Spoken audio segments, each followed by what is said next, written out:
Magandang gabi po sa inyong lahat.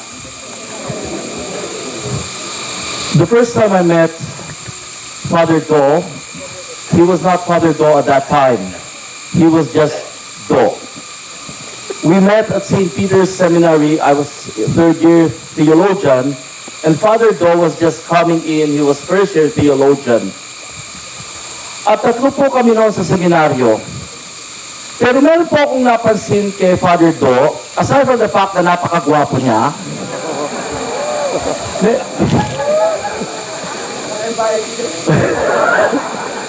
may napansin po ako sa kanya noon. Ayaw po niyang kumain ng pagkain Canadian. Masarap naman po ang pagkain ng seminaryo, pero kahit ano pong pilit, hindi siya kumakain. Ang ginagawa lang niya, ang kinakain lang niya yung ano ba yun? Rice, yung Kellogg's, tsaka gatas. Sabi ko sa kanya, Fernando, mamamatay ka niyan. Pag hindi ka kumain, mamamatay ka. After 2.5 weeks to 3 weeks, ayan na nga, nangyari na ang aking kutob. Nagkasakit si Father Fernando. Tatlo lang po kami Pilipino doon. Di nagalit ako sa kanya. Ayan, sinasabi ko na. Kasi para kong kapatid na po yan. Ayan, sinasabi ko na sa yung kumain ka. Ayaw pa rin talaga kumain. Naku, tumaas yung lagnat, inuubo, sinisipon. Uminom ng gamot, pero ayaw pa rin kumain. Namblema po ako. Naghanap po ako ng nagluluto ng chicken soup. Kasi bawal po kami magluto sa seminaryo. Naghanap po ako ng Pilipino para magluto po ng arroz caldo. Aba, nung binigyan po, kinain naman lahat. Lumakas po si Father Fernando, at after 3 weeks, sabi niya, anong ginagawa? Tinanong niya kaming dalawang Pilipino noon. Sabi niya, anong ginagawa niyo sa Friday at 4 o'clock? Sabi ko, wala, free day yun, di ba? Halika, sabi niya, pag 4 o'clock, magkita tayo sa kwarto ko. Kasi lahat po kami may kwarto-kwarto. Di alas 4, pumunta. Sabi ko, ano ba yan? Basta, pumunta kayo alas 4. Di dumating po kami, kumatok kami, sarado yung pinto niya. Binuksan. Meron bang nakasunod sa inyo? Wala. Di pumasok kami, saan niya yung pinto? Di akala ko kung ano pong seryosong pag-uusapan. Sabi niya, may sorpresa ako sa inyo. Binuksan po niya yung kanyang bookshelf. Ang laman po ng bookshelf ay rice cooker, kandinorte, mga sardinas, at luto na ang kanin. Kaya kami po'y nagkainan at nagkamay. Hindi naman po bawal kumain kami sa kwarto dahil yung ano po, yung sa tinatawag namin cell, meron naman pong kitchen doon. Yun po ang umpisa ng aming pagkakaibigan hanggang ngayon po.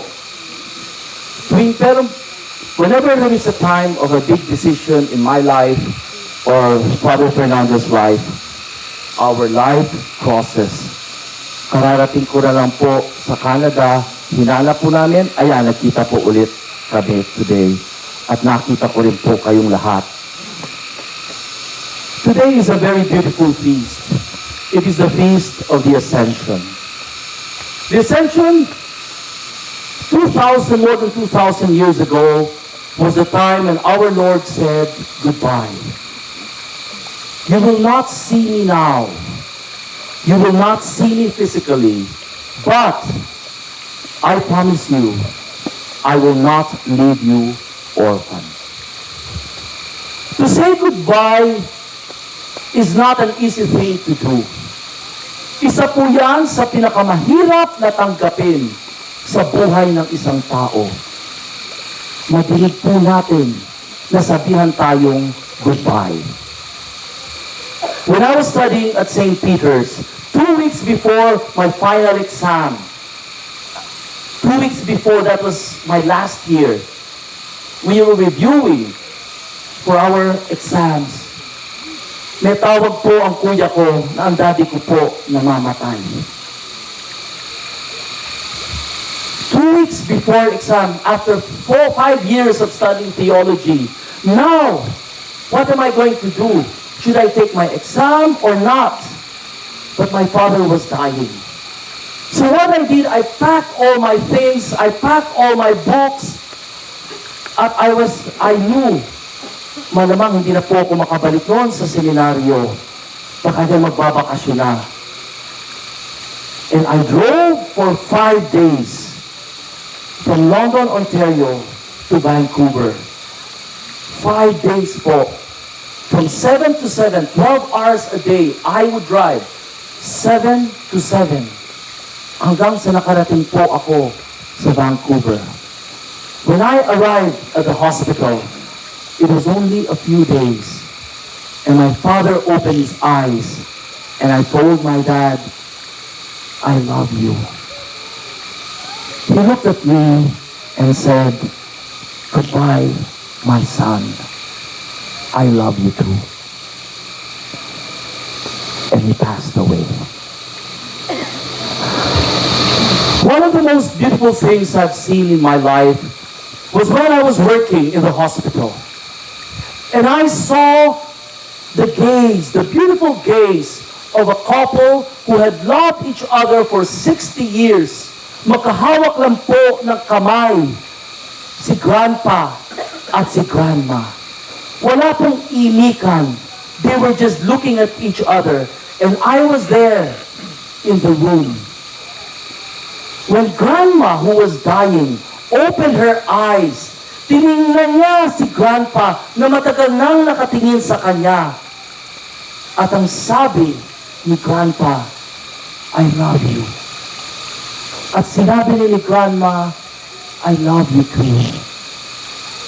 But I have to go. I will see you in heaven.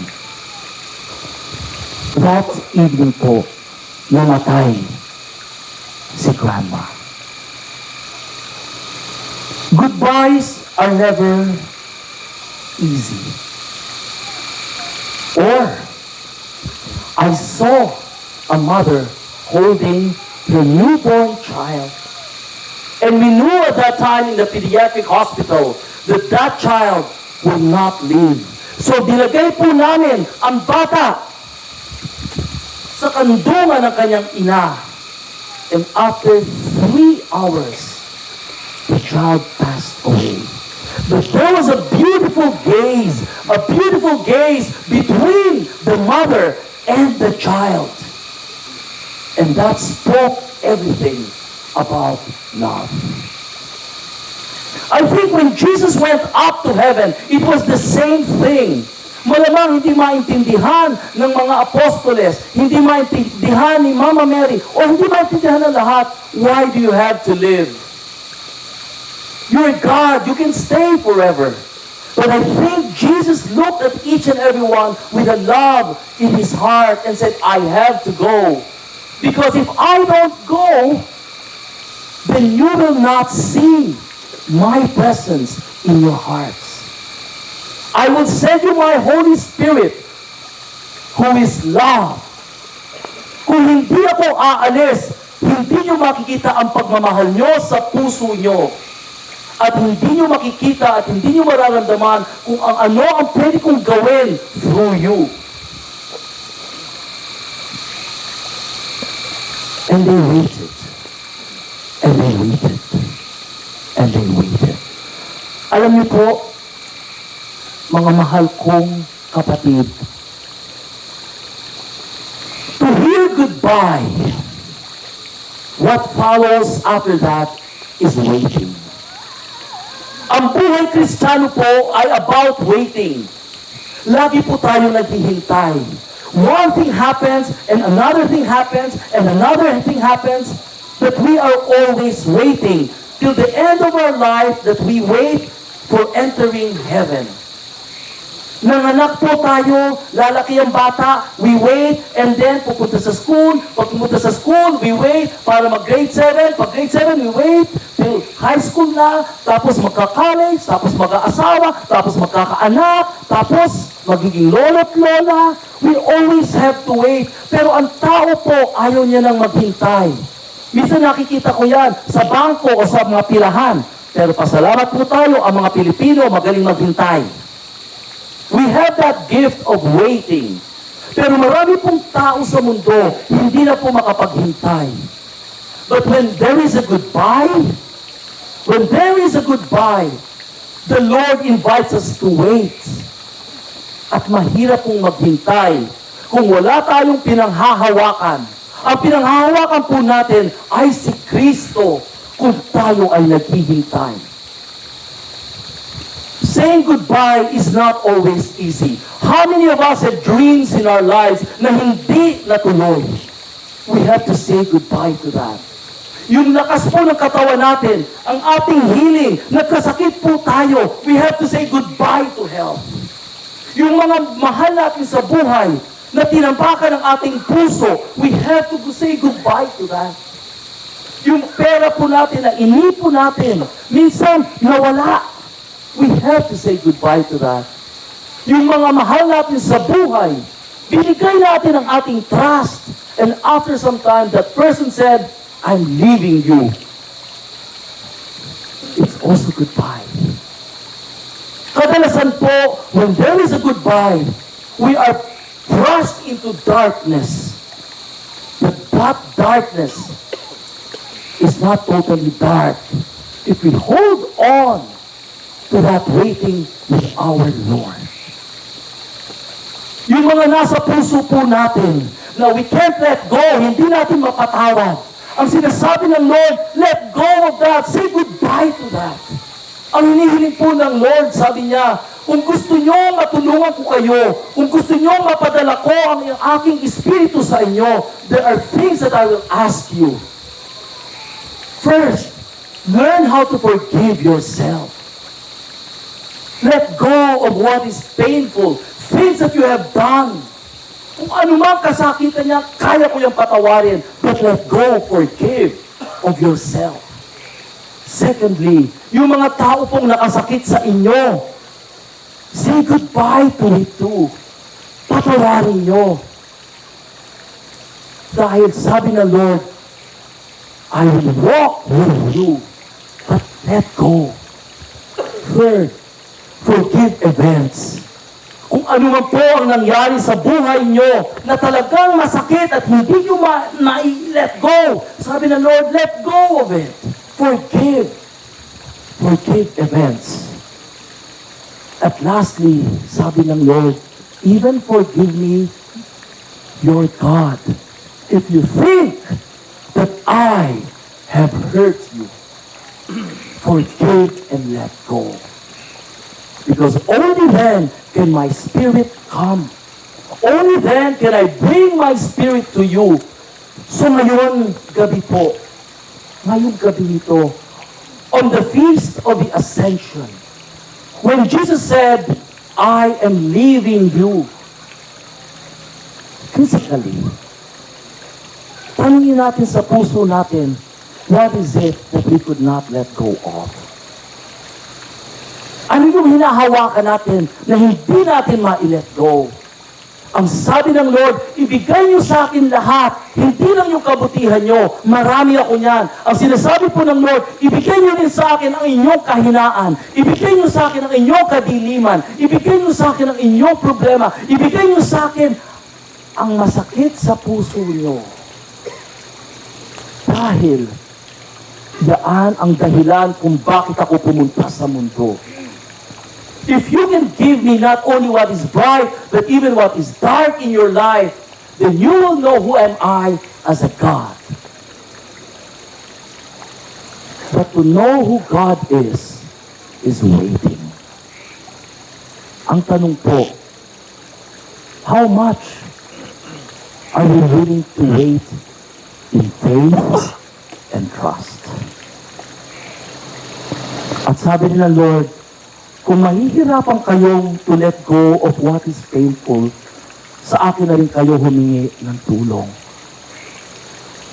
At kung nahihirapan din po tayong maghintay sa mga milagro sa buhay natin, sa mga blessings, kung ang tingin natin nasa dilim tayo, sabi ng Lord, sa akin na rin kayo humingi ng tulong na kayo'y makapaghintay.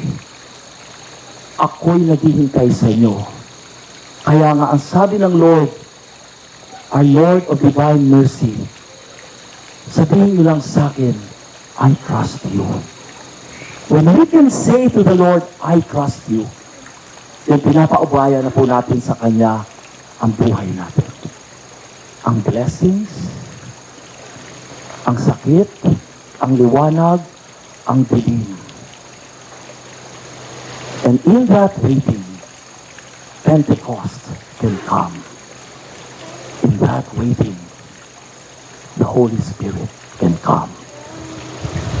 Our Lord Jesus tonight is inviting each and every one of us,